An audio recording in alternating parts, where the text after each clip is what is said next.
MIB television কর্তৃক আয়োজিত নবম বর্ষ পদার্পণ উপলক্ষে আজকের এই আলোচনা সভা ও সম্মাননা পদক বিতরণের সম্মানিত সভাপতি, প্রধান অতিথি এবং সুধীবৃন্দ, সবাইকে আমার ব্যক্তিগত পক্ষ থেকে সালাম ও শুভেচ্ছা।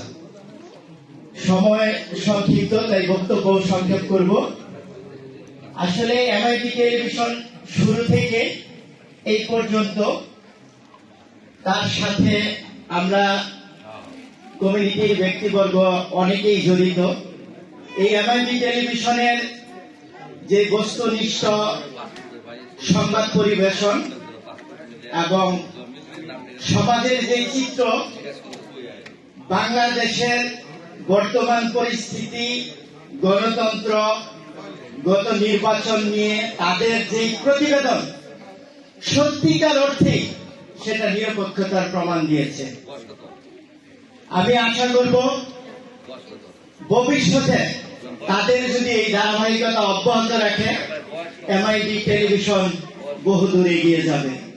আর আমরা যারা আছি, আমরা সর্বাত্মকভাবে এই মিডিয়া ব্যক্তিত্ব যারা আছেন তাদেরকে নিরপেক্ষভাবে সংবাদ পরিবেশনের সর্বাত্মক সহযোগিতা করব, আমরা যেন তাদের টুটি চেপে না ধরি। অনেক সরকার, বিগত সরকার বলবো না, অনেক সরকারই ছিল সাংবাদিকদের বাক স্বাধীনতা হরণ করেছে। আমি চাই বর্তমান বাংলাদেশে যে সরকার রয়েছে তারা সাংবাদিকদেরকে মিডিয়ার যেসব কলা কৌশলী কর্মকর্তা রয়েছে তাদের বাক স্বাধীনতা দিবে, যেন আগামীর বাংলাদেশ সোনার একটি বাংলাদেশ হয়, জবাবদিহিতার বাংলাদেশ হয়, ন্যায় প্রতিষ্ঠিত হয়, গণতন্ত্র প্রতিষ্ঠিত হয়।